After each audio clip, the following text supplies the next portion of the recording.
सूर्य और चंद्रमा के बाद अब इस ग्रह पर जाने के लिए इसरो तैयार। जानिए कब होगी लॉन्चिंग। चंद्रयान 3 और आदित्य L1 मिशन के बाद इसरो शुक्र मिशन यानी कि शुक्रयान के लिए जोर शोर से तैयारी कर रहा है। इसके अगले साल दिसंबर में लॉन्च होने की संभावना है। वीनस मिशन से पहले अंतरिक्ष एजेंसी इस साल दिसंबर में ही एक्सपीओसैट या एक्सरे पोलारीमीटर सैटेलाइट लॉन्च करने की तैयारी कर रही है। इसका उद्देश्य चमकीले एक्सरे पल्सर का अध्ययन करना है। इसरो प्रमुख एस सोमनाथ ने हाल ही में कहा था कि सौरमंडल के सबसे चमकीले ग्रह शुक्र पर मिशन पहले से ही तैयार किया गया है। मिशन के लिए इसके पेलोड विकसित किए गए हैं। इसके 2024 के दिसंबर में लॉन्च किए जाने की संभावना है। इस समय पृथ्वी और शुक्र इतने संरेखित सीधी रेखा में होंगे कि अंतरिक्षयान को कम प्रणोदक का उपयोग करके पड़ोसी ग्रह की कक्षा में रखा जा सकता है।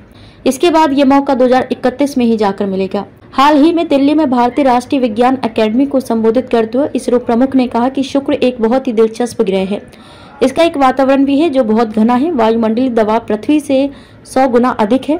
यह अम्लों से भरा है। आप सतह में प्रवेश नहीं कर सकते हैं। आप नहीं जानते कि इसकी सतह कठोर है या नहीं।